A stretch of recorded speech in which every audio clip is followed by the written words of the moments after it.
Good evening. I'd like to call to order the April 22nd meeting of the Onalaska Plan Commission. The time is 6 p.m. I'll continue with the roll call. I am the mayor, Kim Smith, Alderperson Jim Benash, Here. Jared Holter, Here. Jan Brock. She is excused if she does not attend, but she may be joining us later.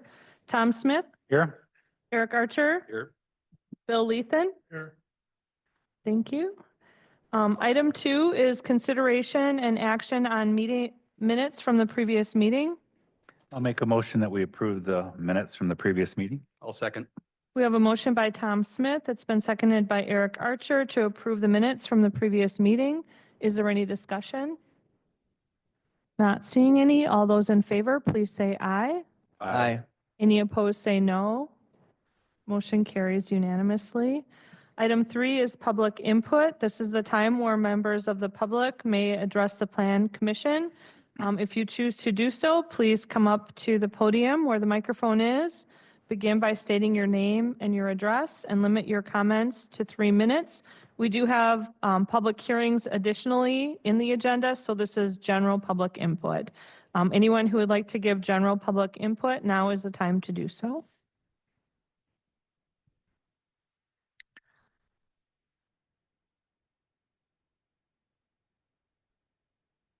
Welcome. Keith Crone, 1001 Green Bay Street. Committee members, Mayor Smith, thank you for allowing me the opportunity to speak. My comments are related to item number 6, rezoning of R2 to R4 for parcel 18-10042-010. I want to state, while I don't oppose the development of the property in question, and I understand the city's quest to continue to look for tax base to keep our property taxes in line, I am opposed to the rezoning request. And my main focus is due to increased traffic flow on Green Bay Street. I know that Fairfield and 11th Avenue are also affected, but I will just focus on the street that I live on. First of all, Green Bay Street is not wide enough to accommodate the additional traffic. Anticipate from the new development, a rough estimate of approximately 48 additional vehicles traveling in and around our neighborhood. We only allow, currently we allow the street is not a non-conforming street. Hence, it's not according to city code. We do allow traffic on both sides of the street or parking on both sides of the street. And we also do not have any sidewalks on Green Bay Street, as I don't believe there are any in the Oak Knoll addition due to the previous planning several years ago. Our neighborhood in Green Bay Street is a family-ordered mixed family neighborhood with numerous children, adults using the street to go back and forth to school, the park.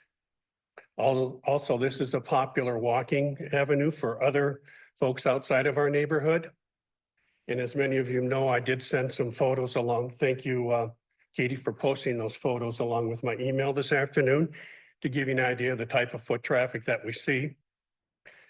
My concern is that this foot traffic often has to go in between vehicles and walk down the center of the street or often to the side. There is also 2 crests on Green Bay Street on our section that has limited visibility, one coming eastbound from 9th Avenue and up the hill and then up over the crest. And then also onto 11th Avenue, there's another crest just before the park that allows limited visibility to anybody who may be walking or in the park area. I also have concerns regarding the noise issues that could be if construction for a longer term project like such as proposed in the concept plan. And that we would see an increase of heavy equipment and construction vehicles on Green Bay Street, 11th and Fairfield Street. Thank you for your time. Thank you, sir. Okay, would anyone else like to address the Plan Commission this evening? And I'll say again, we are having a public hearing later in this agenda on this specific item. you can speak now, it's no problem, but there is a specific time later in the agenda to speak on these two topics. Item 6, I believe, is what this gentleman was speaking about, but you can speak now as well. This is general public input. We'll hear you, no matter. Yes, All we'll right. listen either way. All right. Hi, my name is Marcia Shagru. I live at 1015 Green Bay Street on Alaska. And I again am also here to give my thoughts about the potential rezoning of the parcel on Fairfield Street from R2 to R4. I've actually lived on Green Bay Street now close to 17 years. And my children have, I have 16-year-old twins. We moved into the house and bought the house when I was very, very pregnant. And so I have a very unique perspective on how much that being in this neighborhood has shaped our lives, my children's lives, getting to know all the people in our neighborhood. And again, just thank you for allowing me to speak tonight. I'm here like hopefully if like many of the others that are here tonight are just really concerned about the potential impact to our lives and the neighborhood by bringing in a much larger density of people in that very small area. Our neighborhood really wasn't built for that kind of density. We chose to live in this neighborhood because we wanted the peace, the space, and the sense of safety that our neighborhood offers. This is a place where those, like I said, the kids ride their bikes on the street. I see kids walking to school every morning. I work from home and my front office window looks out over Green Bay Street. So I see the amount of people that are walking their dogs, walking their kids to school, pushing strollers, and just in general, enjoying the peacefulness of the neighborhood without having to really worry too much about traffic rushing by. It is, that alone is just a huge impact to our lives and our sense of well-being living in that neighborhood, where we now are lucky to have that security and sense that we can do that without having a huge, safety concerns. With that, there's also just the amount, bringing that many more bodies into that amount of space is just also gives us that sense of security. You know, right now we recognize, we may not know all of our neighbors by name and have their phone numbers and all that stuff, but we all sort of recognize each other. It's like, oh yeah, you live down the street in that gray house. You live down the street in that other house. Or when my kids were walking to school, you know, somebody's dog would run out to greet them and they got to know and greet those dogs. It's that kind of thing that we want to preserve in our neighborhood. We're not against change. We want a reasonable expectation that we're able to keep, invite some more people into our neighborhood, but keep it within the boundaries of what that land was established to be. How it continues to be the same kind of housing that we see throughout the neighborhood, kind of stuffing all of those. Chair, we're over 3 minutes. Okay, I will continue later, but thank you again for my comments, for allowing me to comment. I think I will be talking more later. Thank you. Thank you.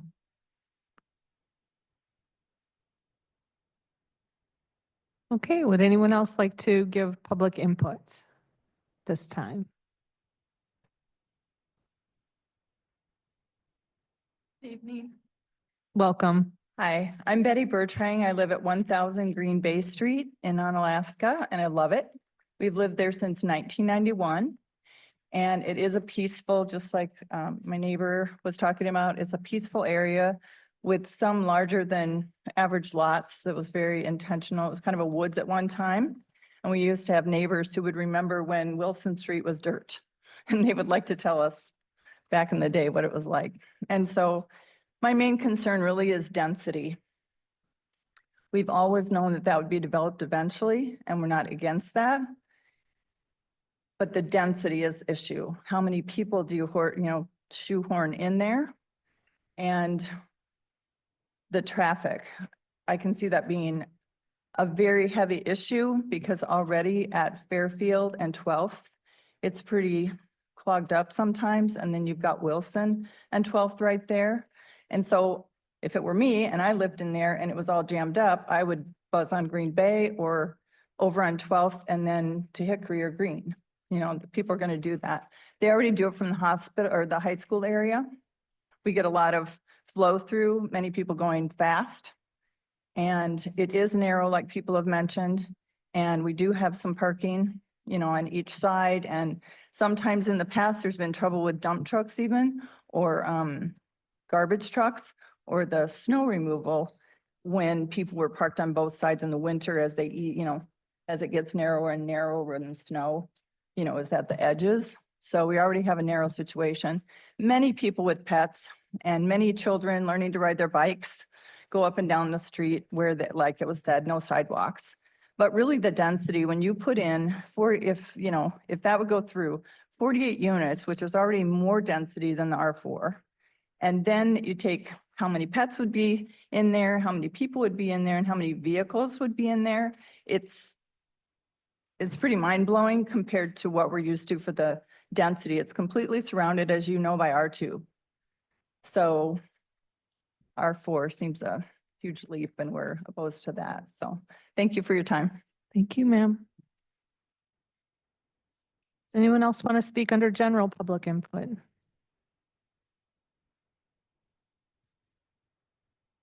Welcome. Hi there, it's Tammy Secor. I live at 605 11th Avenue South. My family home since 1970, so I've seen a lot of changes in the neighborhood. But my primary concern is directly, facing west from the front of my house is a playground. Many, many kids are at that playground. Therefore, we have an intersection at Green Bay and 11th. We have an intersection at Fairfield and 11th. So there's cars coming by. We have two family homes on each side of the park, small kids, across the street, small kids, across the street, small kids. So we have many, many toddlers, older kids and such. So the traffic is a big concern. Also with this development plan at the dead end of Fairfield, now we have traffic coming from that dead end to 12th Avenue. It's going to be blocked up where you have 4 driveways of residents that are going to try and get out of their driveway at the same time. But my primary concern is the kids playing on this playground. Are the cars watching? They're speeding now at more than 25 miles an hour. Will there be cautionary procedures put in place, signs, speed bumps? What will it be? The traffic is going to be larger than normal. And as I said, I bet that's a family home since 1970. The traffic has increased significantly because Onalaska has grown. But just want to be concerned and looked out for the kids and of course the traffic. Thank you. Thank you, ma'am. Okay, is there any other general public input this evening?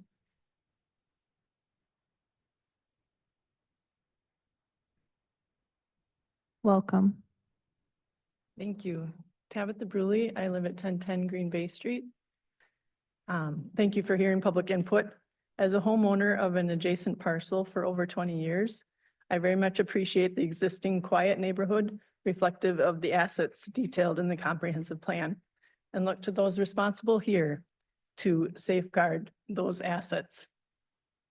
There are density and traffic concerns with this application, and there's no guarantee that even the existing plan scale won't be increased if it is rezoned to R4. We realize it's developable land and we want it to reflect, but we do want it to reflect the surrounding adjacent properties. So just wanted to offer some quotes from the comprehensive plan to consider in relation to this application. Rezoning to R4 could negatively impact or go against these. From the community survey in the comprehensive plan, there was interest in seeing continued development of single family and 2-family homes in the community, as well as senior housing. The community themes were holistic regional growth, which mentioned a key challenge for Onalaska is ensuring it doesn't lose its character, the friendly, close-knit community feel that residents value highly. The community theme for pedestrianizing Onalaska. The city grapples with issues of speeding traffic, sporadic bike lanes that abruptly end and points where failure to yield creates real hazards. The community theme for harmonizing with nature.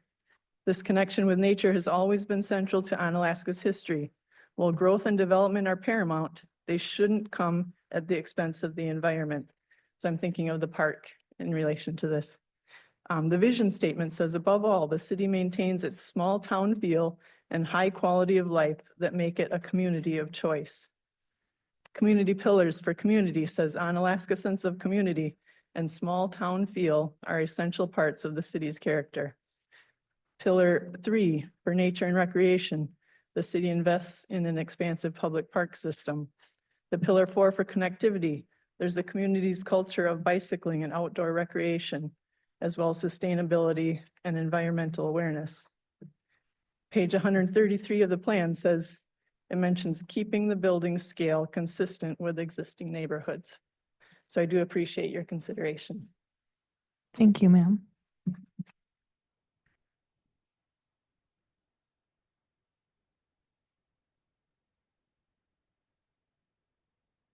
there any other general public input this evening? Second call for public input. Third and final call for public input this evening. Okay, public input is now closed, and we'll move on for consideration and possible action on the following items. The first item will be election of the vice chair. We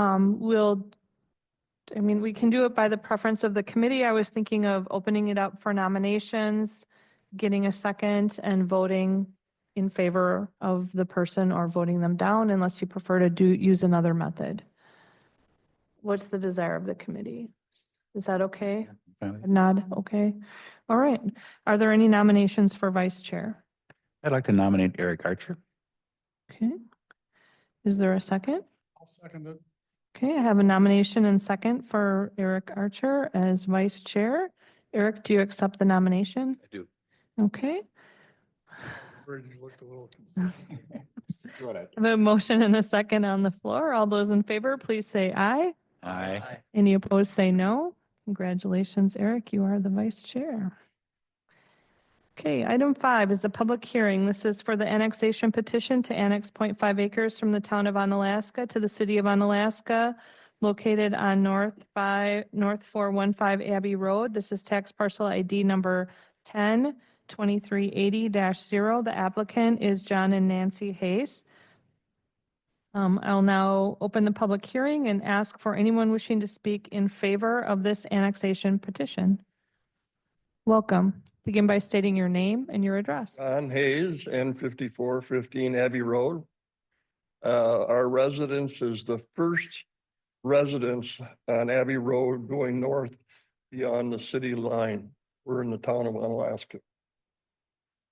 We're applying for annexation. Question?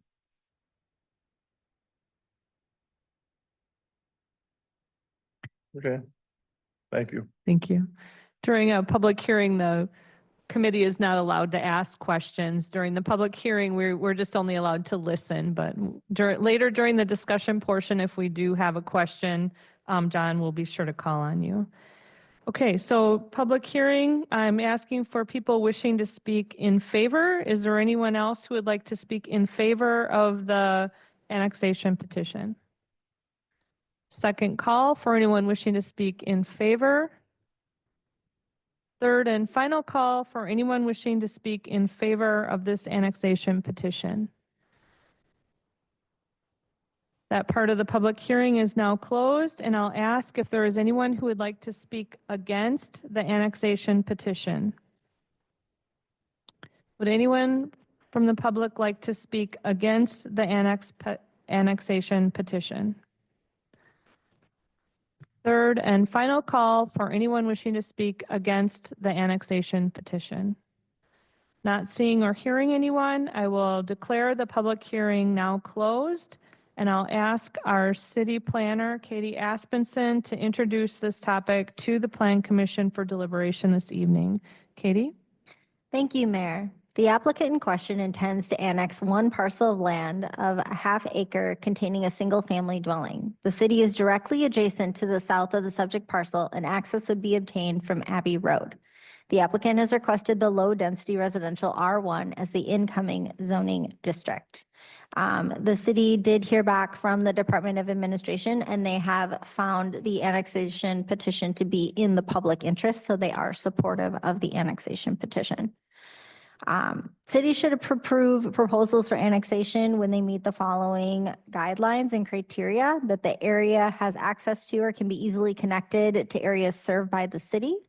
And also the increased tax base and overall benefit to the city of approving this annexation outweigh the financial impact on the community. As a public hearing should be held, that consideration of the input should be listened to before determining. There are 9 conditions of approval for this development. Thank you. Thank you, ma'am. Okay, with that said, I'll turn the matter over to the Plan Commission this evening. What is your desire? Make a motion to approve the annexation petition application of 0.5 acres from the town of Onalaska to the city of Onalaska with the 9 conditions of approval as outlined in agenda item 5. I'll second. Thank you. We have a motion on the floor by Eric Archer. It's been seconded by Tom Smith to approve the annexation petition with the 9 conditions. Is there any discussion? Okay, not seeing or hearing any. All in favor, please say aye. Aye. Any opposed, say no. Motion carries unanimously. Thank you for that. Before I start the next one, is Jan on yet? Just thought I'll check while we're in between items, knowing that she was, okay. All right, item 6 is a public hearing for a rezoning application to rezone a parcel of land from low medium density residential R2 district to high density residential R4 district to accommodate a future multifamily row house development. This is located at 1030 Fairfield Street. This is tax ID number 18-1042-10. The applicants are Jacob Mooney on behalf of William Herman. I'd now like to open the public hearing and ask if anyone would like to speak in favor of this rezoning application. If you choose to speak during the public hearing, please come forward. Begin by stating your name and your address. Anyone wishing to speak in favor? Second call for anyone wishing to speak in favor.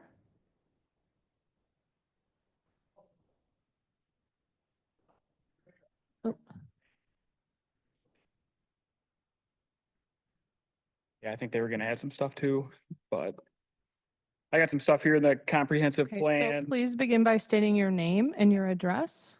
Jacob Mooney, I live at 1231 East Ave in Onalaska. Thank you. So I mean, this is just for the rezone. It's not like this is a full, we gotta come back through with plans and know everything on there, what everything's gonna be. We're looking to do townhouses here, which is stated in the comprehensive plan that that's something that the city's looking to work towards. I can read it word for word if you'd like. The demand is leaning towards mixed-use developments, especially in the downtown area. Stakeholders emphasize an interest in townhomes, a housing form that can strike a balance between individual space and community living. And then I got this too, impacts from a limited housing option for young families are already seen in decreasing enrollment in local schools. So I don't know if your Bicker's got anything to add or if.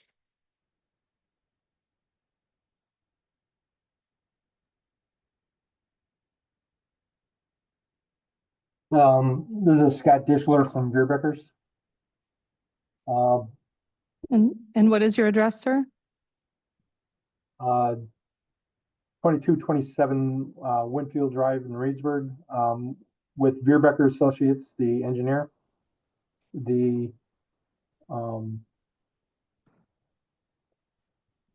As far as the traffic, we believe that the traffic study would likely support this project. We do not feel that Green Bay Avenue would be utilized very much. It would be 12th Street and Wilson Street. I guess we'll take any questions later when you deliberate.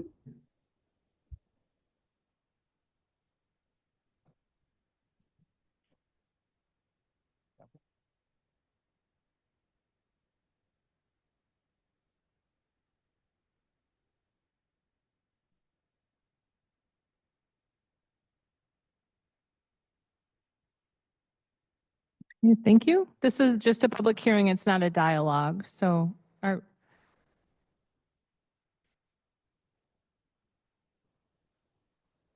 you done speaking, sir? Yes, at this time. Yep, Okay, thank you. I just didn't want to cut you off. no, if- that's fine. Yep. Okay. Would anyone else like to speak in favor of the rezoning application? Okay. I'll do a second call again, just to make sure, and then a third and final call for anyone wishing to speak in favor. Okay, that portion of the public hearing is now closed, and I'll ask if there is anyone else who would like to speak against the rezoning application. Again, come forward, state your name and your address. My name is William Strupp. I live at 523 Lacrosse Street in Onalaska. My wife and I, we take our 10-month-old over to the park nearby the Fairfield Street little chunk there, and right by where this lot is being proposed as developed. We go there as often as the weather allows on a daily basis, essentially. That park gets plenty of foot traffic. It's small, but it's rarely empty if the weather's nice. The road traffic is mediocre. You know, we haven't had too much trouble with that. Walking over Green Bay Street, of course, as has been mentioned, is difficult at times because it's not perfectly laid out, doesn't have a sidewalk and whatnot. But more importantly, my concerns with this proposal lead straight down to the core concept of rezoning for higher density. If we begin allowing rezoning for higher density in districts and areas and neighborhoods where we have R1, R2, if we're going all the way up to R4, we're kind of starting on a slippery slope. This country sees all over every state, every city, every town, more and more density and development for the benefit of developers, for the benefit of landlords. I know this from life experience, family members who are landlords and developers. I also know this because I have an undergrad in public administration and a master's degree in public policy. I have studied these things extensively. I do not expect good outcome for the community, certainly not in the things that I prize Onalaska for. As was mentioned before, comments from the comprehensive plan, the lighter density residential feel of Onalaska is its strength.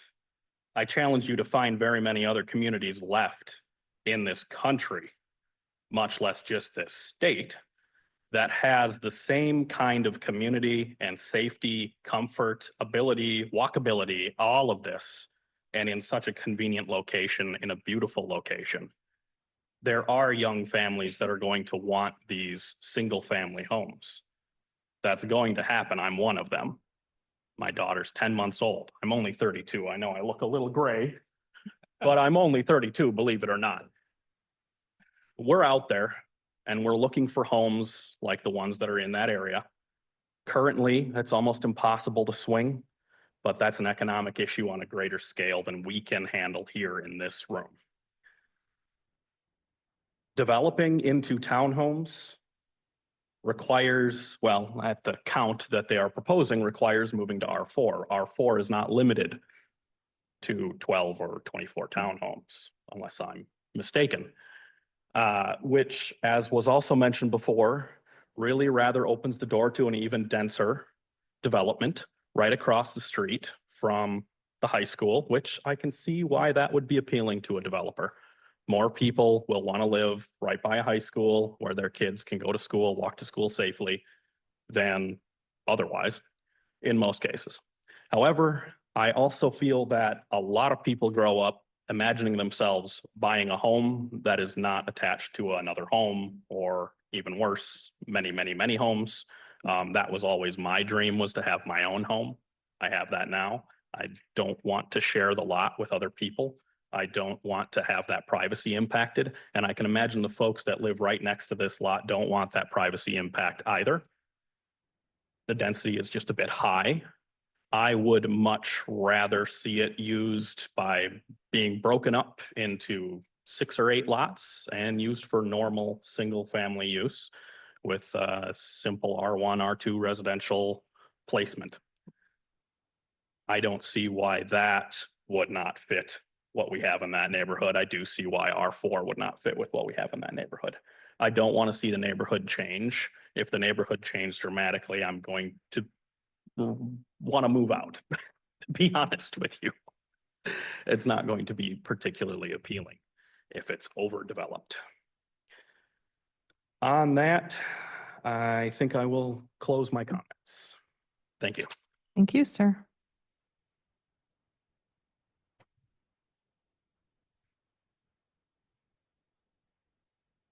Welcome. Good evening. Jeff Brutus, 1006 Wilson Street in Onalaska. Here to oppose the rezone. I think the current rezone is R2. We're looking at going, and the multiple starts at 9 units. We're going to 28 units on 1.68 acres. That's rather extremely dense into an area that is primarily single family or duplexes. The background on this that was provided is that this is first step, that evidently if this is approved, then there will be a discussion where they want to move this to a PUD concept, as is discussed in the background, which even makes this denser. So does not fit in this area, in my opinion. We're looking, as we indicated, at 28 units. The current statistics are 7 to 10 trips per day per unit, which means you're going to add additional 200 to 250 traffic runs through Fairfield Street. I think that Onalaska has a lot of multiple units already, and if you look at them, where are they? They're spread out along your thoroughfares. They have access to parking lots, which have access to several streets. This one is plopped right in the middle of a single family area and has no access to other streets other than that one. The preliminary discussion, or the diagram, shows that the rear yards will not even comply with the setback that's required. Now, I'm not real up on the statistics or the requirements of that, but on the diagram, it shows that the rear yards on this is going to have about 10 feet behind them before the adjoining property to the back and to the front of both sides of the unit on the north and the south. So that would certainly be extremely close. I've read in the long-range plan that it states that this would be allowed, and this parcel is actually identified in your long-range plan, has an X on it, which is kind of surprising. And it has an orange outline around it. So that's in the long-range plan. Also in the long-range plan are discussions of sense of community, small town feel, preserve the existing single-family housing stock that we have, and to preserve that housing stock. Putting a unit like this into a single-family area does not meet that requirement. So I was quite surprised to see this multiple R4 in your long-range plan. I think there was a lot of discussion on R3 in the comprehensive plan. But I didn't see a lot of, in the action part of it, I didn't see a lot of action or where the R3 was going to be put in. I guess it's probably just under the general Rs anyway, or under the residential area. So anyway, I oppose for the reasons given. Thank you. Thank you, sir.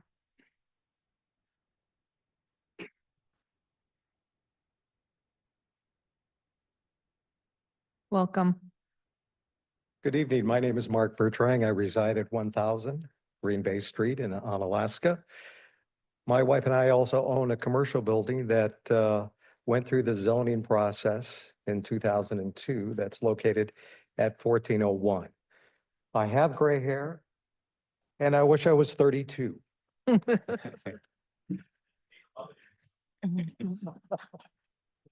Someday you will feel my pain. My wife and I have been blessed. My wife and I have been blessed to end our lives that hopefully will continue for at least another 40 to 50 years in Onalaska. We picked this community. We spent several years looking for the home that we have been in since 1991. We knew when we purchased our home that there was a lot that would be developed someday. In fact, I'm looking forward to new neighbors under R2 because we live in a neighborhood of families. We live in a neighborhood that safety is one of our primary concerns. I have in the past actually taken my car and gone down the street to grab a young man who was driving too fast in a pickup truck and going to the front door and knocking on the door. Is your mother home? I thought I'd disciplined. It's very important that we have that safety. So when you hear people talking about families walking along the street, they're just not making it up. They're just not waiting for the proper picture to be taken. This is what is happening every single day in our community. When I had an opportunity this last weekend to visit with some neighbors that butt up against this property, I was surprised how many people didn't even know that this was happening. And as I was reviewing their backyards, I noticed that every single garage was larger than the footprint of a single unit. And using the mathematical calculations on the map, it appears that every unit is 728 square feet. Every garage on property abutted next to that property is larger. Now, I know that that means that we can go with a second floor and a third floor, but it's important to understand the footprint is just too dense. We need safety. We need the harmony of the community. And just because I know not everyone may wish to speak tonight, I just ask for all those people who are opposed, if you would please stand if possible.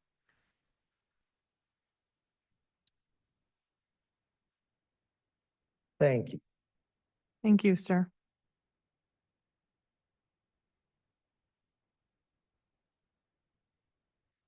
Okay, okay, come on up.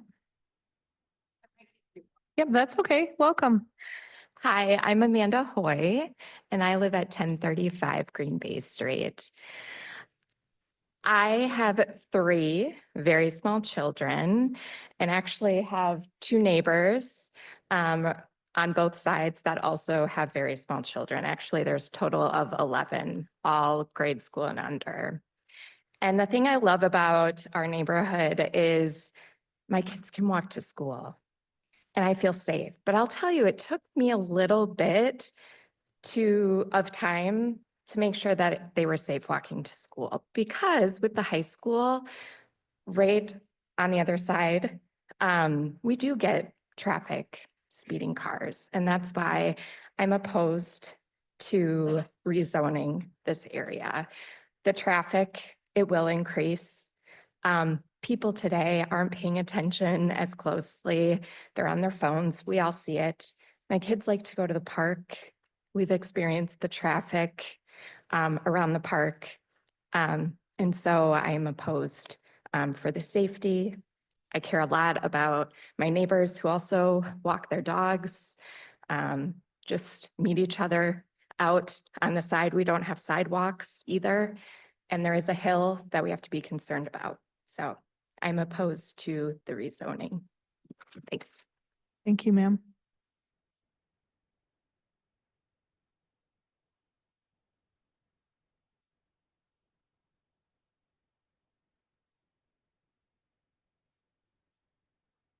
Welcome.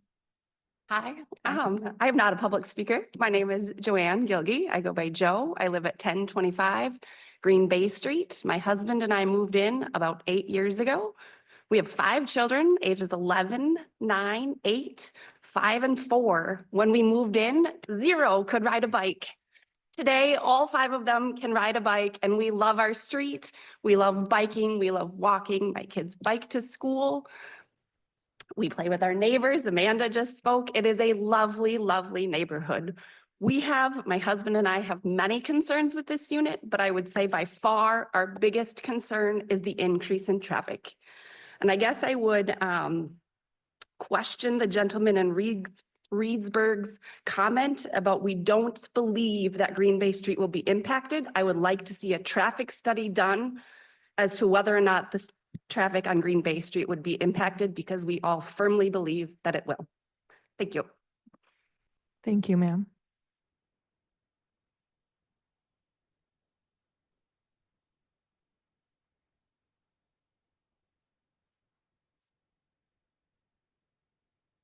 Welcome. Mary Crone. I live on 1001 Green Bay Street. I've lived there, like the Bergtrangs, for a little over 30 years. We've seen many changes on our street in Green Bay, 11th Avenue and Fairfield.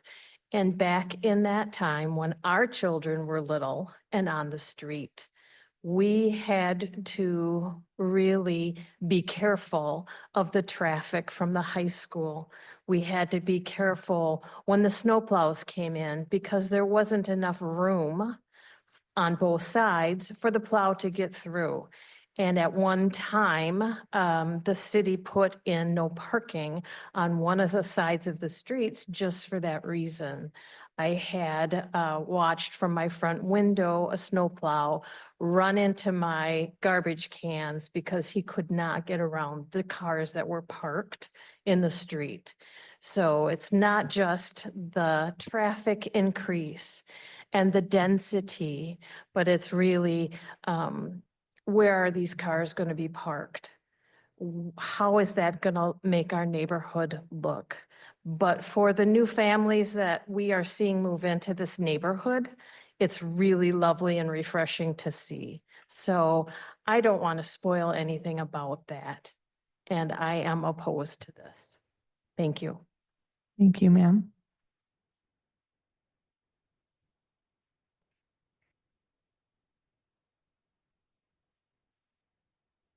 Welcome.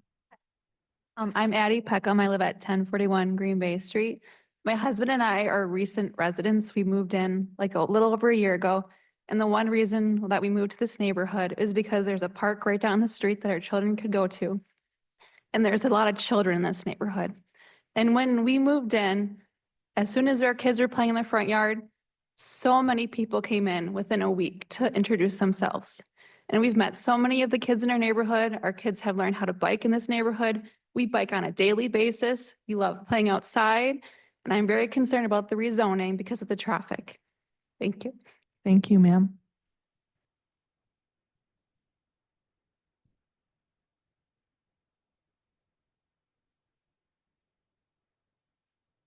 Welcome. Evening, Ryan Rose, 512 11th Avenue South. I would just like to go on record to reiterate everything all my neighbors have said. I am one of the families with little kids. I have a 7, 5, and 1-year-old. Live right across the street from the little park, right on the intersection of 11th Ave and Green Bay Street. I think, well, the intention is for traffic to go out to 12th Avenue and Wilson Street. There's not much room there with a busy intersection. Traffic's gonna end up going down Green Bay Street, and I'm right on the corner there. My kids are starting to cross the street by themselves with us watching. So the traffic's a big concern with our family. Thank you. Thank you, sir.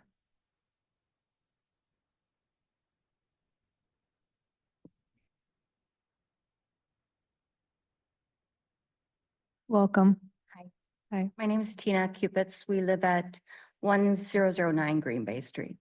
We've been there about 25 years, 30 years, something like that. I just wanted to point out, I mean, everything else everybody has said has been right on the mark, but we just had our street redone a couple years ago and it's beautiful.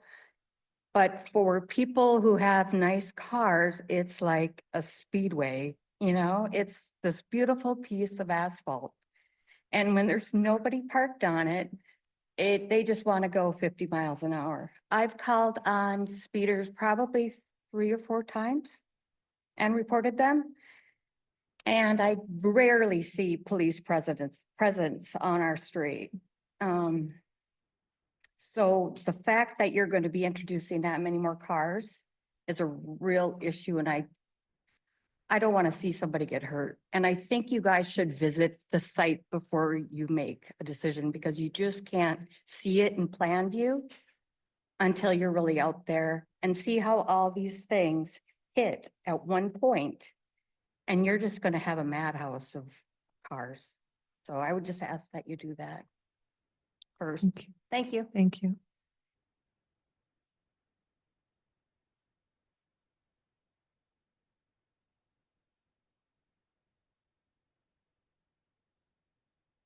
Welcome. Hi, Mark Sage. I live at 1054 Fairfield Street. I live right where all that construction would have to take place. All traffic would have to go right past my house.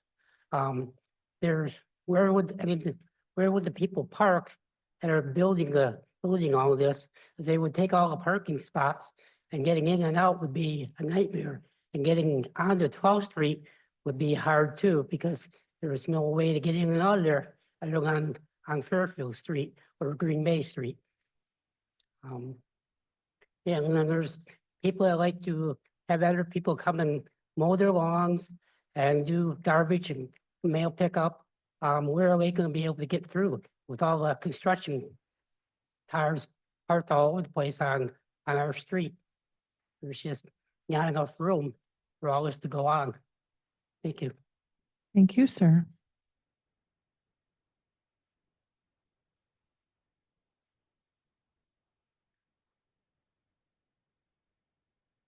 Welcome. Hi, my name is Tiffany Johnson. I live at 1057 Fairfield Street, across the street from Mark. So I agree with all of the opposition. The park is heavily utilized and it would be frankly very dangerous this summer at minimum with all of the construction that goes directly past the park. Another piece that has not been brought up, just to mention, is the construction at the Onalaska High School that has been going on for the last year and a half and is slated to go on at a minimum through the end of this summer. The only way to get to this land would have to be through Fairfield Street. Even if you were going to try and go from Wilson over where it meets sort of, they're not going to be able to do that with the current construction going on at Onalaska High School. So any argument that potentially it wouldn't be because there's this other possibility seems illogical and not likely. So if absolutely nothing else, a question to possibly table the rezone until maybe that's done. And then we relook at if that's a possibility that would be safer or would be a better idea for the community. But I heavily oppose that occurring. Lots of little kids on Fairfield as well as Green Bay. And there's a lot more traffic outside, foot traffic during the summer as well. Thank you. Thank you, ma'am.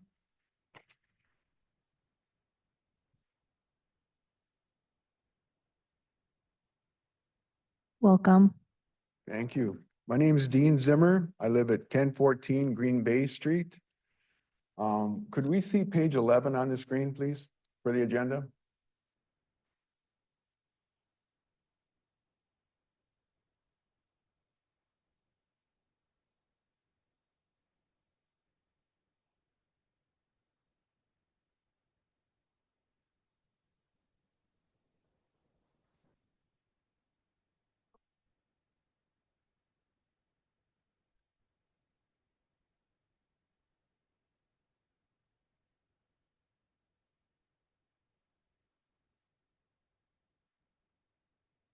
There we go.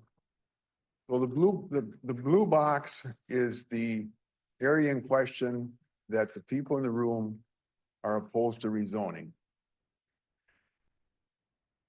According to the lot dimension standards table set by the city, for an R4 high-density residential, that project should require 90 feet of frontage. The only frontage I see in that picture is the street, which is probably 30 feet wide. Is that right, Mr. Holbert? Okay. So it's a third of what would be required by the city for it to be R4 zoning.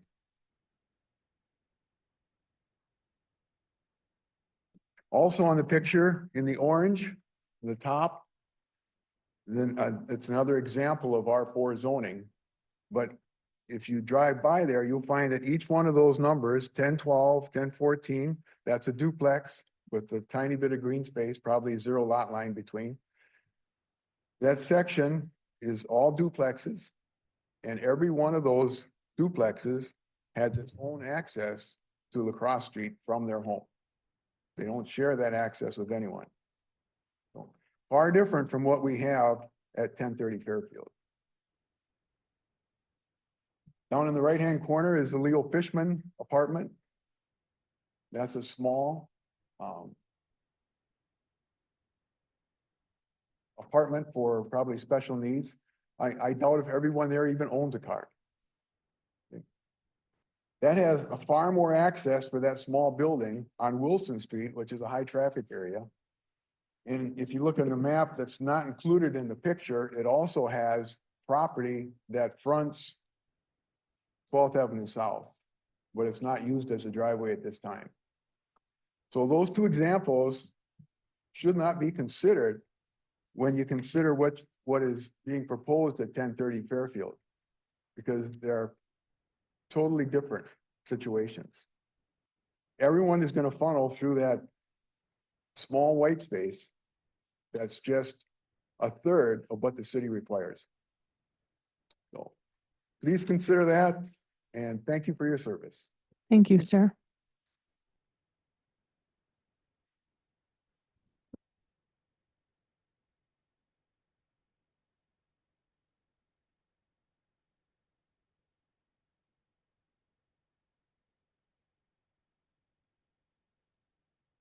Welcome. Sarah Peterson, 1023 Wilson Street. And so in the morning when my son goes to school, I also leave for work, and I will tell you that Wilson Street is so busy in the morning. It's, I see kids crossing the street already. It's like that someone's not getting hurt already the way it is with it being so busy. I know the construction, especially right now, it's just been crazy. And I've seen some close, where I'm like, yikes, I also have at my place, there is my house butts up to the back of that area there. And I have a permanent line going through my yard where it's basically like a hiking path that from the people that already cut through my lawn. So we still have a lot of traffic, even in that small area, we still have enough traffic that my lawn has a permanent line going through where people are constantly cutting through my yard. I cannot imagine what's going to happen when we have all those people back behind me in that back little area, how busy it's going to be on Wilson Street. I would be afraid about little kids that are walking. You see a lot of kids walking to school down to the elementary school across there. I feel for their safety.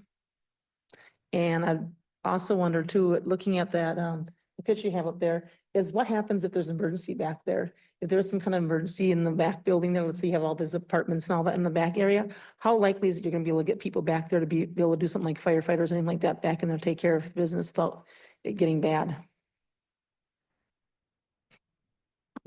Thank you. Thank you, ma'am.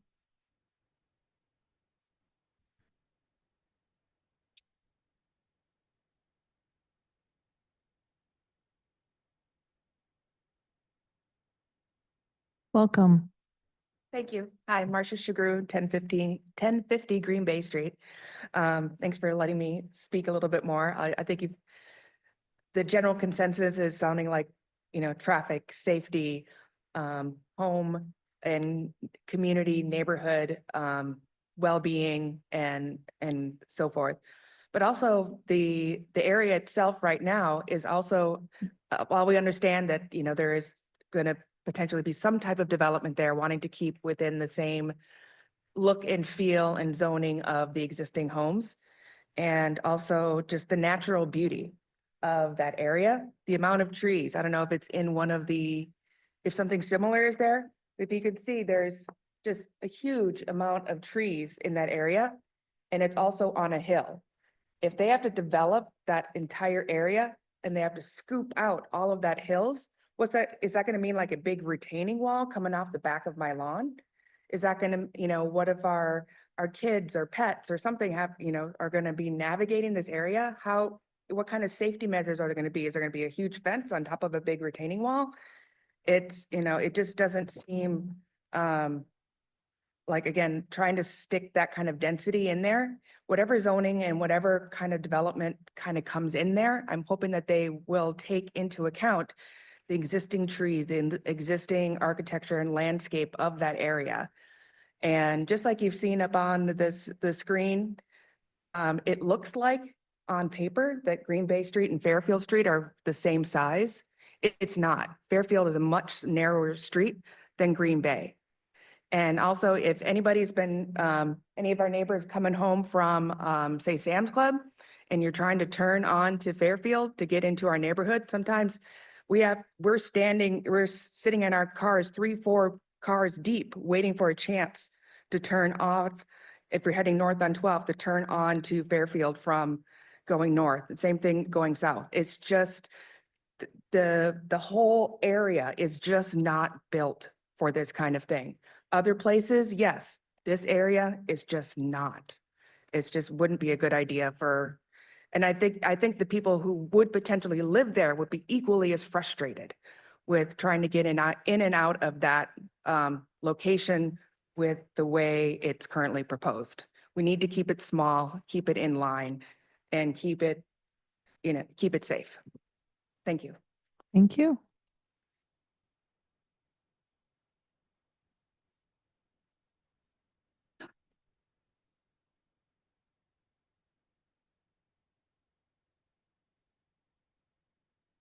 Welcome. My name is Jenna Euler. I live at 959 Wilson Street. My husband and I have 2 small children. They are ages 6 and 2. Our property backs right up to the parcel that is questioning to be developed. We are not in favor of this due to everything else that has been said. But I also don't want to look out on my deck and see 28 units of housing. Single-family homes would be nice. New neighbors would be nice. I don't want to see 28 units in my backyard. I don't want to lose the eagles that we see, or the hawks, or the other wildlife that we get to see and experience in our backyard. If we wanted, my husband and I, we lived in a bigger city out in Colorado. We know what it looks like to be in a higher density area.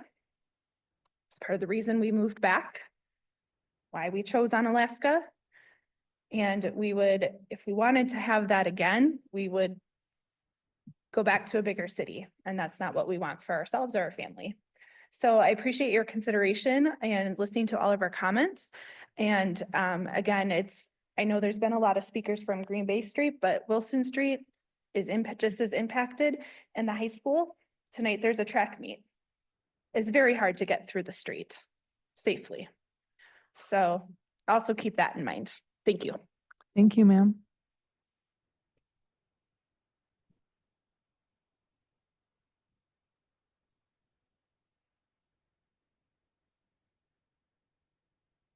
Welcome. Thank you for your time. Jennifer Lose, 610 8th Avenue South. I'd like to offer that it's not just Wilson Street, it's not just Green Bay Street, it's not just Fairfield Street that will be greatly impacted. Where I live 4 houses in from Wilson Street. All of the Onalaska High School traffic during the 7 o'clock time, the 3 o'clock time, it's a lot. We also want to think about the traffic impact that the high school construction has put on that intersection right around Quick Trip. There is now only one way to get into the high school, and you add that much more traffic coming in through that area, our neighborhood will be very, very different, and it's already greatly impacted by traffic. So please take that into consideration. Thank you. Thank you.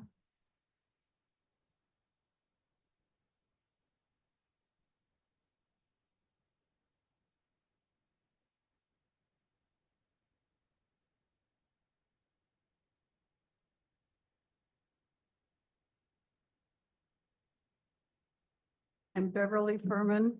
I live at 1028 Green Bay Street. It's called the Oak Knoll Edition because I live on a knoll. Behind me, where the land is being considered, is a slope down, which would end up into Fairfield. If construction is allowed there, I'm going to end up with retaining walls to hold the knoll and perhaps a fence to keep my property or people safe that live above it. Thank you. Thank you, ma'am.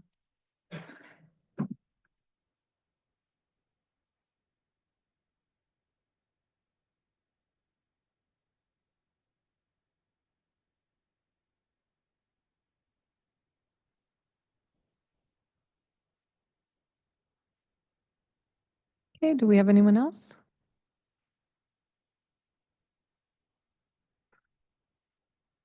Welcome. Keith Crone, 1001 Green Bay Street. I realize there's been a lot of talk regarding Green Bay Street and the traffic impact. I know the gentleman from Reedsburg did state that that would not be affected. But as mentioned by one of the previous speakers, when traffic does get backed up, we do see at some peak times, high school students coming through that street. And I just anticipate that'd be used even more. If traffic were backed up on Fairfield, folks would find alternate ways to get out of the neighborhood. And that would increase traffic on 11th Street as well as Green Bay Street. And so I've been there 30 years and I've seen the traffic patterns and know exactly what the peak times and who's coming through. All of the neighbors in our neighborhood are very respectful of the residents there, and we do adhere to the speed limits. But the folks, the offenders that we generally see are either somebody coming through the neighborhood from another neighborhood or students that are traveling through as well. I also just want to recommend you take a look at the photos that were submitted online on the website.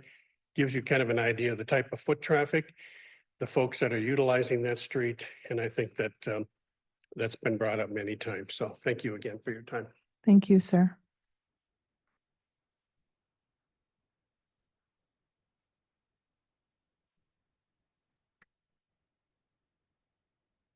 Welcome. Thank you.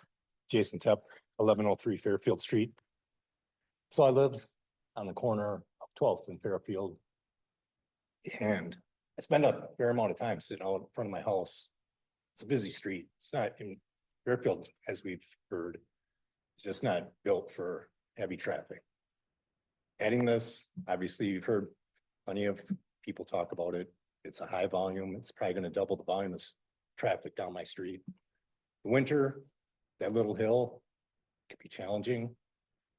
Just backing out of my street, sometimes I have to go to Green Bay to get out because it's slippery. I've got a 2-wheel drive car. I've got 2 daughters, 12-year-old, 15-year-old, starting to drive. They both were born and raised on that street. When we left on the way here, there's a young mother pushing a stroller down the street. Right down the middle, that's fine.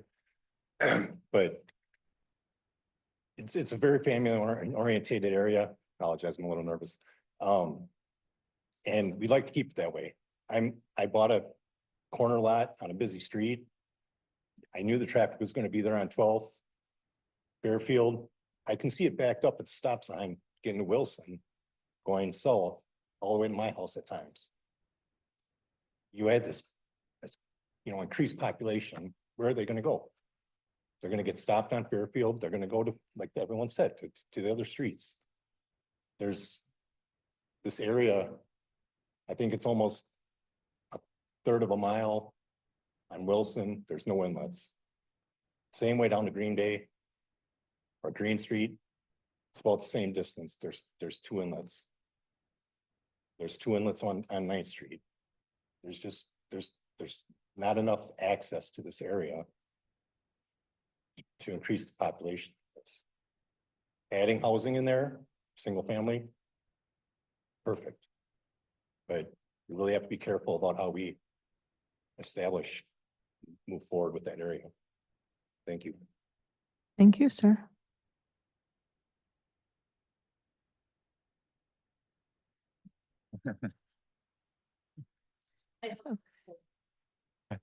I've been observing.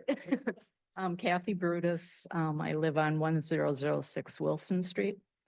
And my husband and I moved here maybe 3 years ago now, and we like the area we're in. We like to have kids around, see the kids.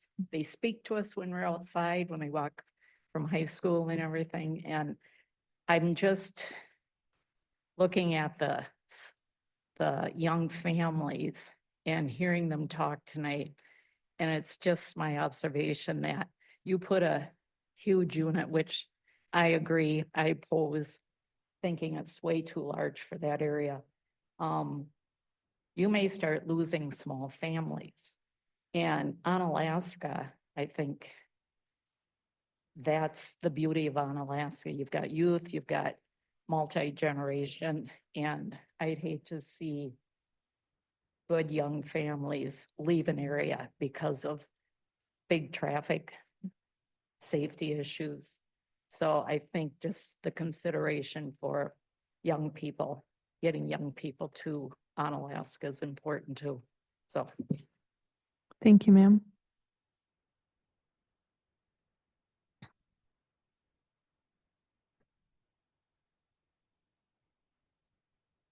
Anyone else? Stephen. Stephen Knott, 2205 Quarry Lane. Also third district alder. I'm actually not going to provide comments on, I guess, some of my concerns on this unless it gets in front of the Common Council. You can infer what you may in the fact that I'm speaking during the opposed section though. What has motivated me to come up right now is I'm really reminded of a Norman Rockwell painting called Freedom of Speech, which takes place during a town hall. I applaud you all on the level of civility you've displayed here tonight. It's amazing. It's really indicative that you must have a tremendous neighborhood. I just can't thank you enough for respecting the process.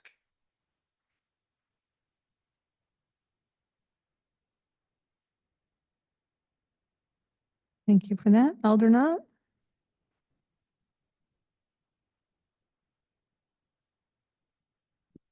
Good evening, Diane Wolf, 910 Orchid Place on Alaska, and represent the 2nd District in the city of Onalaska.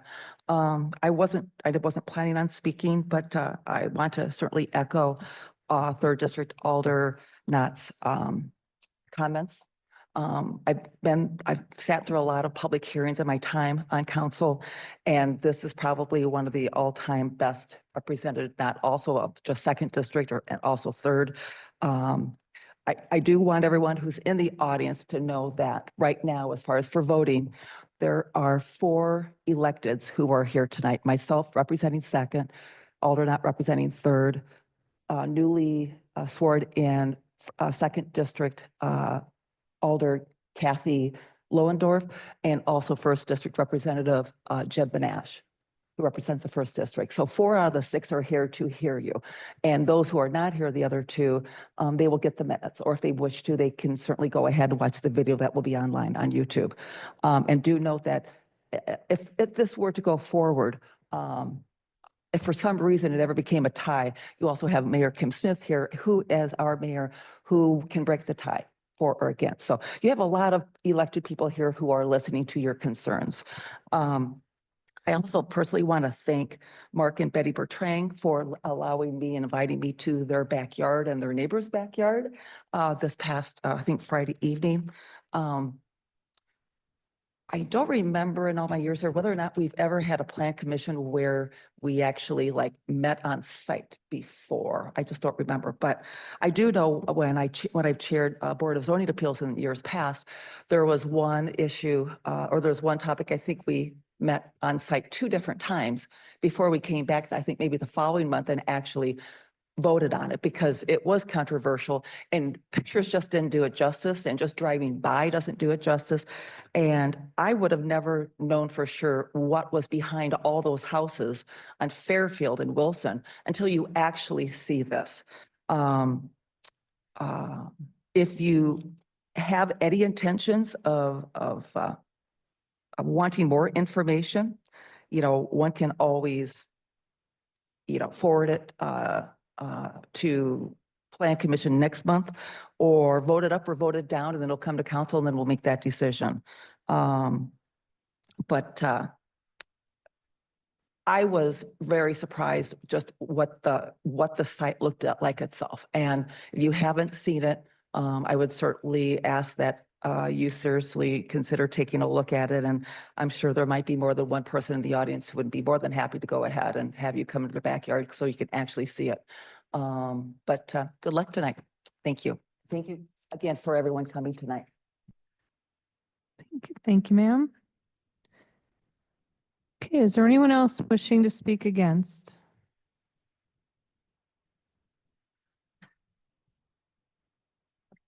So good evening again. Betty Bertrand, 1000 Green Bay Street in Onalaska. Love our neighborhood, and this is so cool. And I'm looking forward to getting to know some of these people better because I see them walk by, but don't know all the names.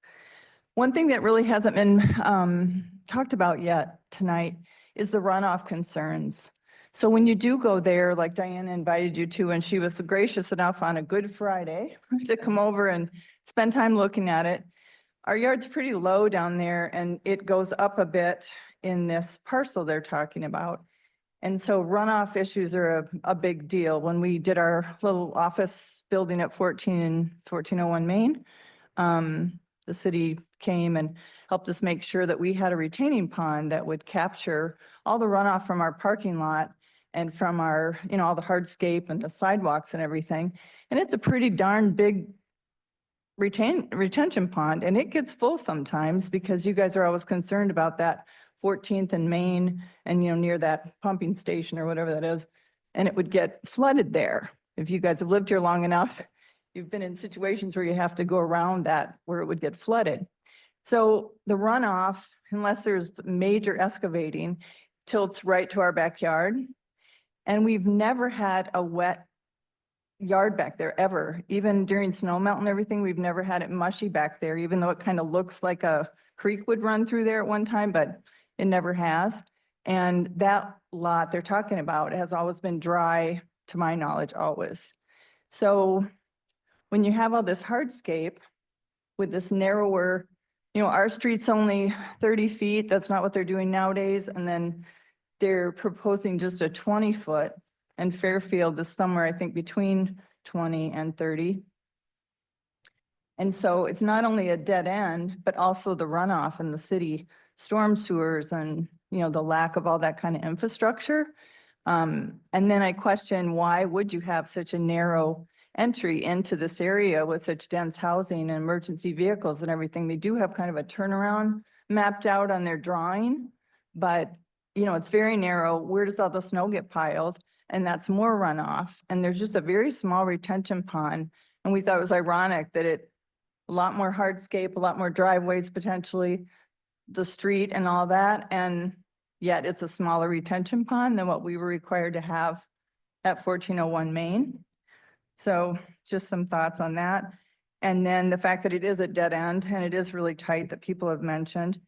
And then the density of people and then pets, right? So if you figure if those are allowed to have up to 4 animals, like how they are now, like dogs, cats, in a single family home, even if the landlord, if they were rented, we haven't heard if they're going to be rented or owned supposedly, but a lot of pets, so we're talking noise and waste, and it's just like, where are all those pets? If even half the units have a couple pets, because we have some neighbors even that have, a few dogs, so it's a lot. And the noise factor. And then it was mentioned, but I think it's really behooves you to take a look at, not this drawing, but the proposed kind of, general drawing that was given. The setback is just disturbingly close to the backyard lines. And so, the setbacks that we usually have on the side of our properties are relatively tight, even in an R2.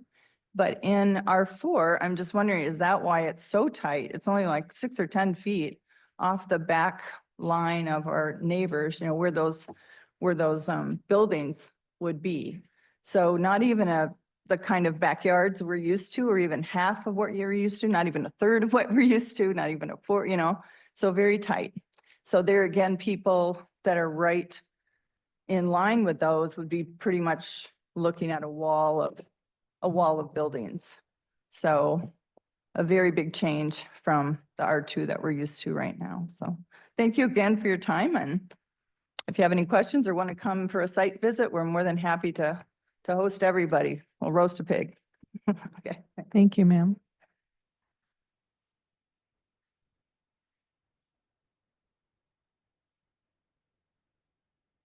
Welcome. Rob Shagru, 1050 Green Bay. When my wife and I moved into our house, well, almost 17 years ago now, we actually sat down and spoke with a bunch of our neighbors, and one of those neighbors used to own this property, the one that's currently in discussion. And just as an aside, he protected that property for years until his death. He did not want that property developed, period. He wanted that property specifically to be used by the children of the neighborhood as an open park. These are words that he gave to me, and I am glad to share them with you.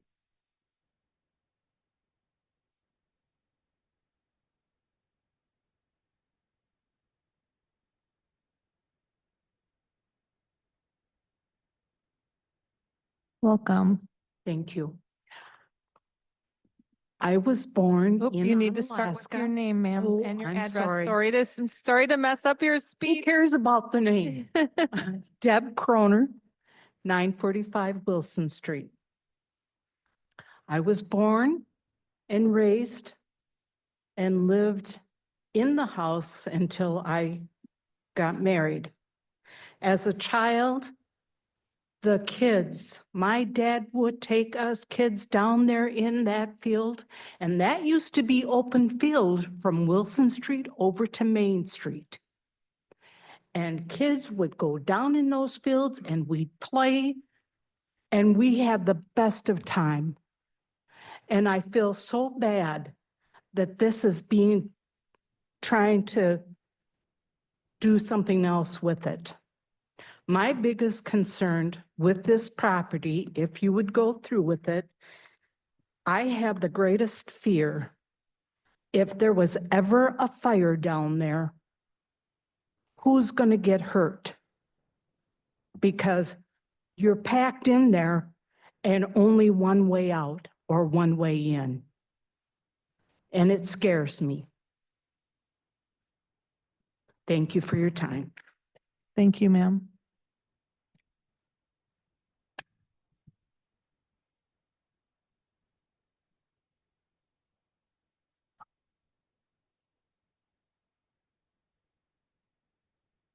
Okay, is there anyone else wishing to address the Plan Commission this evening? Anyone wishing to speak against? Second call for anyone wishing to speak against the rezoning application.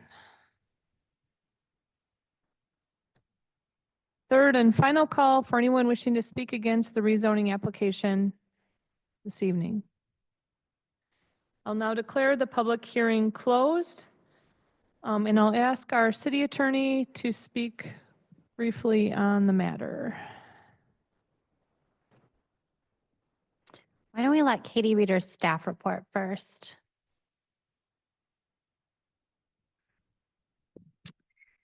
Thank you.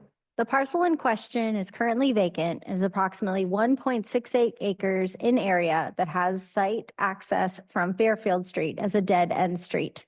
The developer is requesting to rezone the parcel from low medium density residential R2 to high density residential R4 in order to accommodate a future multifamily row house development. Included in the packet is a conceptual site plan that shows the location and count of row houses, a new cul-de-sac to serve the development, as well as a private drive that would serve the development as a driveway, in addition to a fire department turnaround.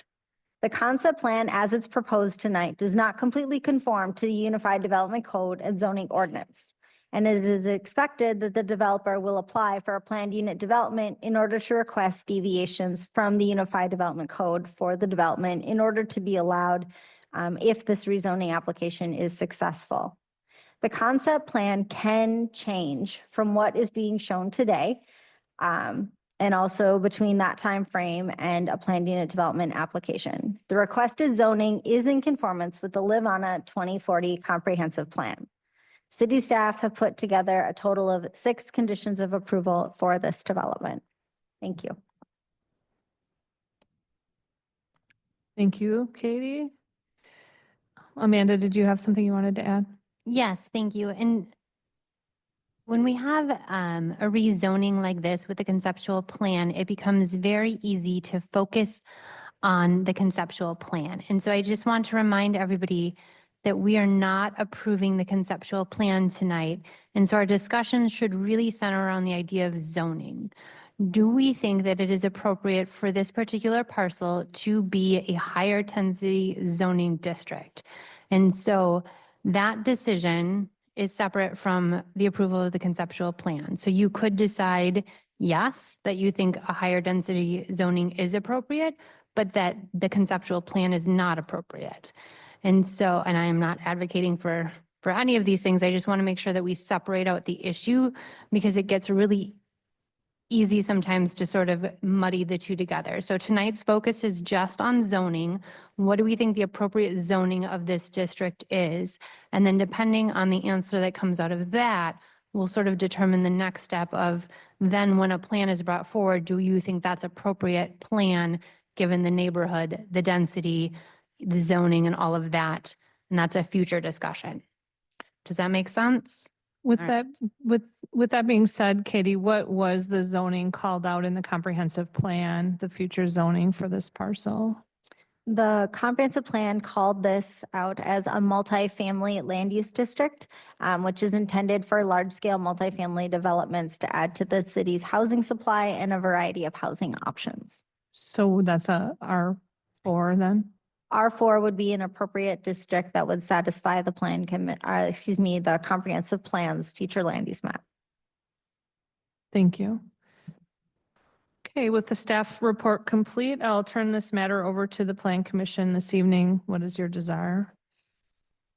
I'll make a motion to deny the rezoning application seeking to rezone tax parcel 18-1042-10, low medium density residential R2 district to high density residential R4 to accommodate a future multi-family row house development located at 1030 Fairfield Street with the 6 conditions of approval as outlined in agenda item 6. I second. Okay, we have a motion on the floor by Eric Archer. It's been seconded by Tom Smith to deny the zoning application. Discussion. Tom Smith?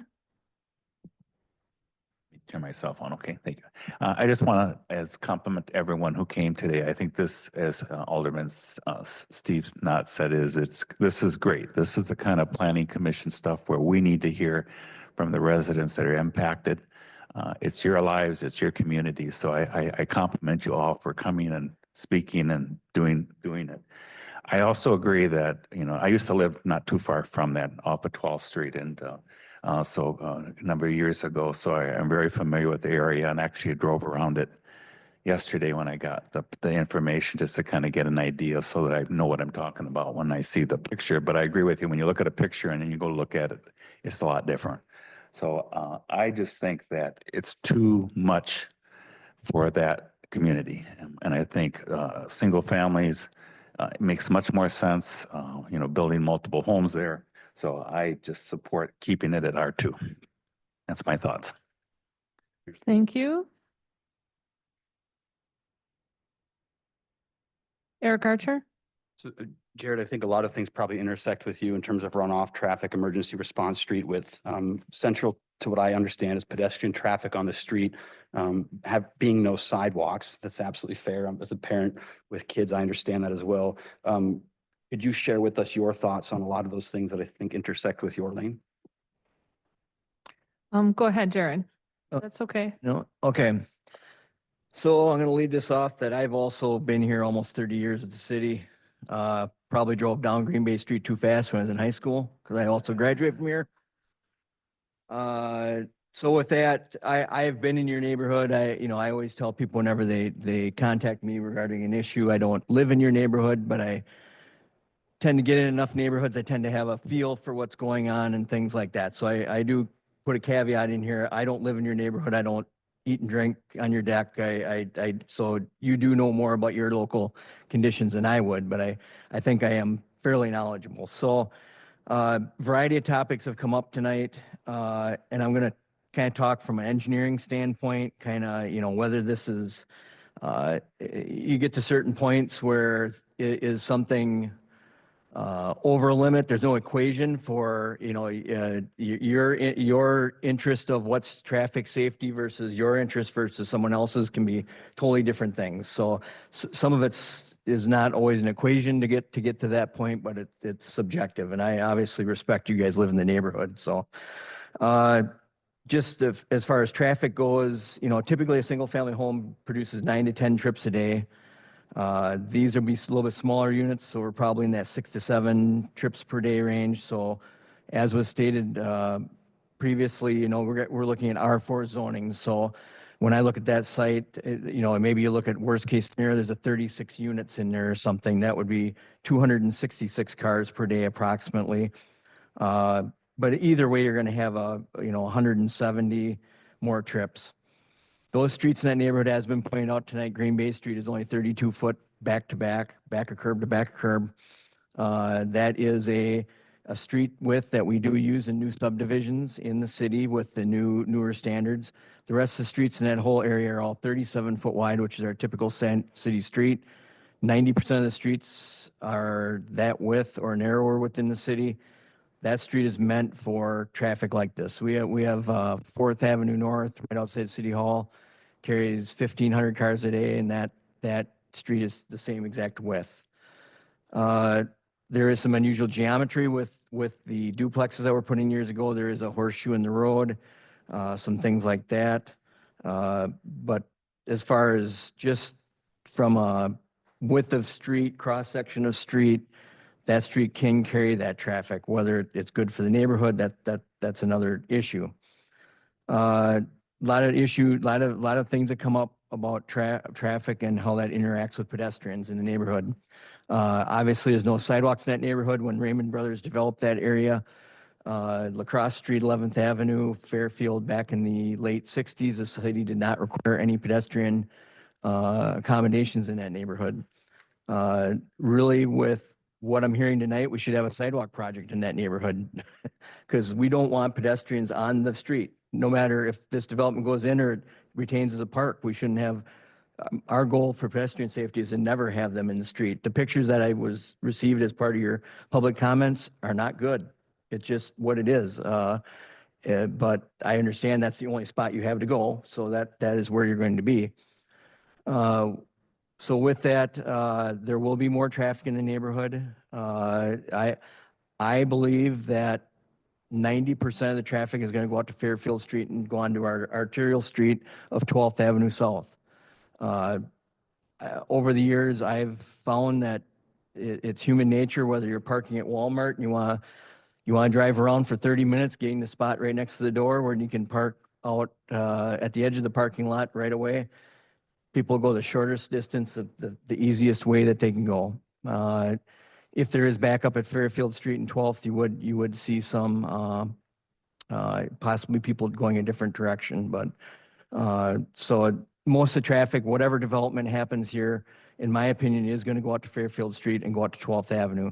Right now, 12th Avenue carries just over 5,000 cars a day. That street is only 37 feet wide. At some point, being an arterial street, the city will be looking at what to do with 12th Avenue. Wilson Street carries just over 2,000 cars a day. I also drop my children off at the high school, and it's busy during the mornings. It's busy during the mornings. Understand it, and it's exaggerated right now because all the parking is gone at the high school at the construction. Hopefully, once we get by this next school year, that'll be the majority of that will be taken care of. But really, whether we put in 8 single-family homes, the traffic is going to be subjective for the neighborhood as what is the right amount. Can we physically carry it on the street and get it around? We can. Stormwater came up basically as part of our site plan review process. We will review a stormwater plan. It'll have to meet our city standards. They will be required to not have any more runoff leaving their site post-development than they did pre-development. So that is one of the things we do look at. Water and sanitary sewer are available in that site. It actually runs probably one of the weirdest spots in the city. I actually in 96, I was out there when we redid Wilson Street. We put a sanitary sewer and a storm sewer about 28 feet deep. We actually bought the garage from 129 Wilson Street and actually tore down the garage and actually paid them for it. There's a sanitary sewer that runs under the lot line between 1023 and 1029, and also a storm sewer that was put in and extended in 97 because the intersection of 11th and Green Bay used to flood. We've got pictures of the canoe. I'm sure those of you that have been there long enough, we've over the year, many years ago, we got the infamous picture of the canoeing down the street. So that project was put in. I think it still only has a certain capacity, but it had, it's better than it was 40 years ago. There used to be in that park that you've all mentioned, there used to be a sanitary sewer lift station in that park that we removed in 1997. So the park was only half as big as what it is today before we took that out. So infrastructure wise, from a water, sewer, stormwater, street width standpoint, the area is fairly good. The street frontage, as one individual pointed out, the street is 37 foot wide. There's actually a 66-foot right-of-way there, or a 60-foot right-of-way, I think. So the street frontage is based upon right-of-way. Whatever development goes in there, we will most likely require a cul-de-sac to be put in so we can turn the snowplow around. And your street frontage is based off that cul-de-sac length. Part of the discussion was fire access. We will have the whatever would go in there if it's a private development with currently it would not be a city street getting put in. It would be a private access point going in. And that is required to be minimum 20 feet wide by the fire code. So with no parking along it. So that would be what the fire department, that's the reason you saw the turnaround on the proposal. There would be fire hydrants extended down into this development if it was going to go in. I'm hitting a lot of them, Eric, or did I got some notes, but I got 6 pages of notes here, so I don't know if I'll get out. I might have missed something along the way here, but Okay, so anyways, Jared, we'll have it on the city side, no matter what happens, we'll have it all covered. But this is just about the zoning discussion tonight. Let's move on. Jim Benash. I walked through that area and I looked at it, and I have a question about the viability of landscaping. The area to the north in this area is like a little valley, and I see all the trees here. And if you start to remove those trees, it's a very sandy area. I don't know about the water runoff. We've been recently having many more storms, snowfall. How is that going to affect anybody that moves into that area? And it concerns me that if you start to tear down some of those or take the slopes away, what is that going to do to the residences that are on either side of this little valley? Also, after reviewing the CDA, Community Development Authority, I saw 2 words in there that really stand till tonight, and that is safe and vibrant. And if we were to move this into a high-density area, that doesn't necessarily mean this is a safe and vibrant neighborhood. And that is a key word tonight that was mentioned, is neighborhood. So you want to keep it that way. I understand R2 is the way to do it, and I would fully support that. Thank you, sir. Any other comments, questions, discussion? Eric Archer. Thank you, Amanda, for scoping this for us, I think at the outset, because the decision in front of us is just R4, approve or That's the deny. only, correct. So I come at that as a fellow resident. I have 3 kids in the school district. My brother teaches at OHS. And all of us care deeply about the city as evidenced by your presence. So thank you. It was mentioned that more homes are attractive to developers. It is to me as well, and I want to own that. It's not about a tax base, at least in my mind. I don't think anyone here, more residents means more stories like Marcia's. More residents means more students in our schools. I'm biased perhaps. I'm on the school board. My son teaches. But central to our culture and our character of our community, which we're discussing, is our students and all the teachers and exceptional staff who lead them. We're a declining enrollment district, so every person that lives in our community and joins our community fortifies our community in terms of students in our school. So I do want more people in our community for that reason.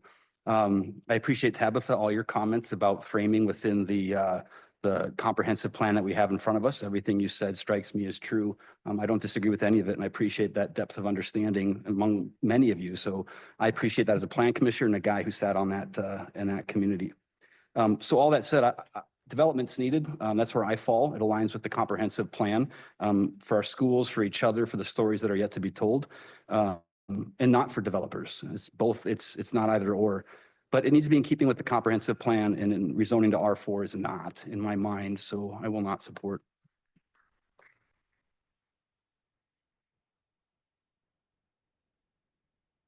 Okay, thank you. Any other discussion?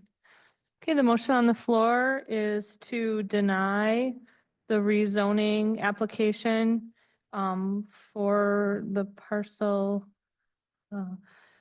from the applicants Jacob Mooney on behalf of William Herman. All those in favor, please say aye. Aye. Any opposed, say no. The voting was unanimous. Thank you.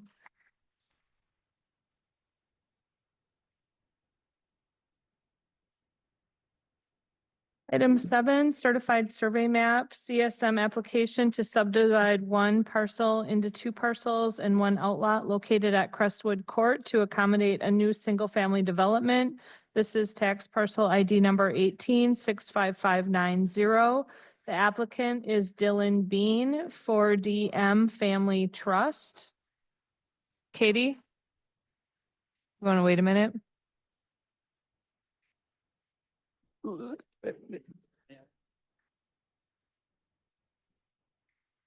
The property owner intends to subdivide a single parcel of land into 2 parcels of land for future single-family dwellings, as well as have an outlot to be dedicated to the city of Onalaska for stormwater management purposes. Included in your packet is proposed lots 1 and 2.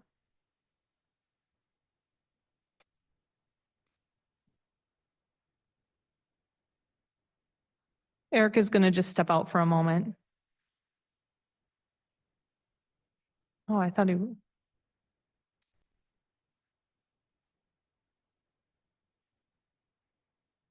They're not lost, are they?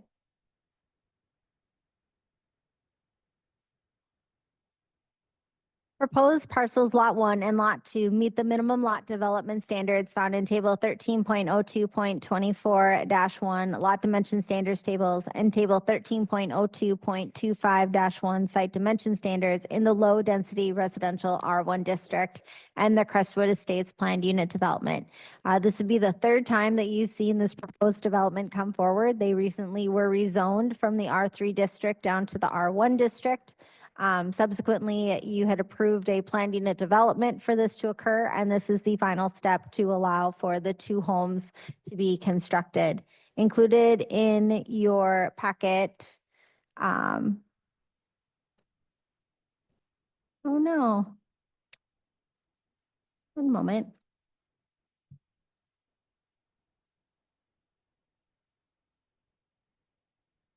Fucked. You can tell Kirk, sorry, there's a lot of distractions. We're trying to. You want to throw the conditions up, Katie? The condition, yeah.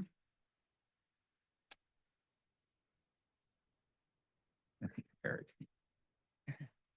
There are 10 conditions of approval that are tied to this development. I will read them into the record because it did not make it into the packet. I apologize for that. The staff report was inserted twice. Condition number 1, CSM fee of $75 and $10 per lot times 3 lots is $105, which has been paid. Condition number 2, La Crosse wastewater treatment plant sanitary sewer connection fee per residential equivalent connection unit, REC, that's due at time of building permit issuance for lots 1 and 2. Estimated fee is $730 per REC per parcel.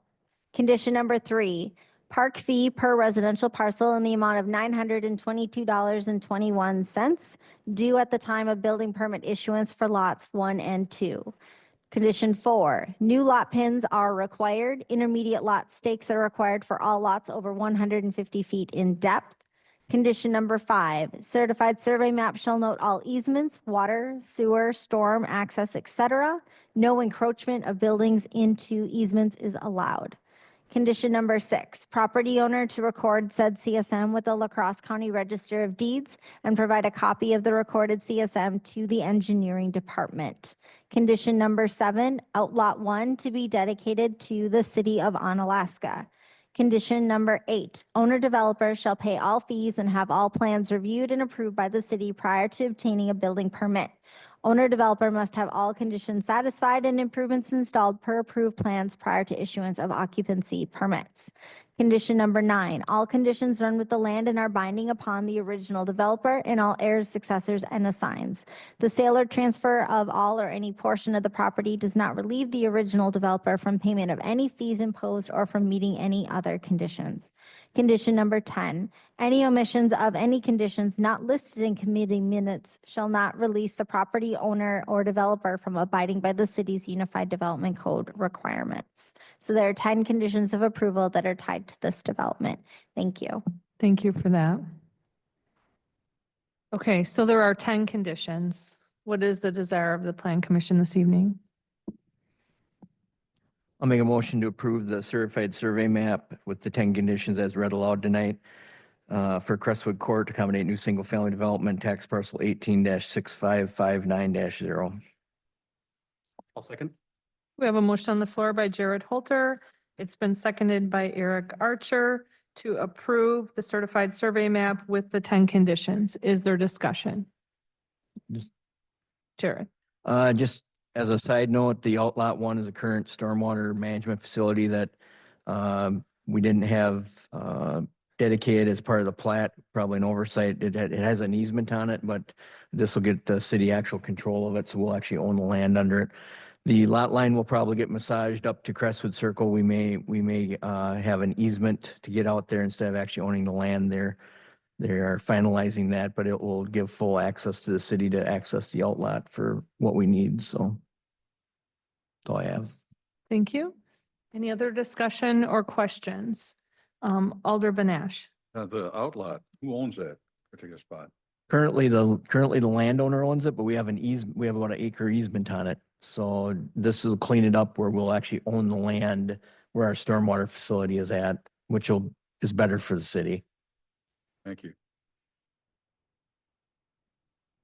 Anyone else? Okay, the motion on the floor is to approve with the 10 conditions. All those in favor, please say aye. Aye. Any opposed, say no. The motion carries unanimously. Thank you. Item 8 is adjournment. All in favor, please say aye. We need a motion. Any opposed? We need a motion. Oh, Didn't have a motion yet. I'll make a motion to adjourn.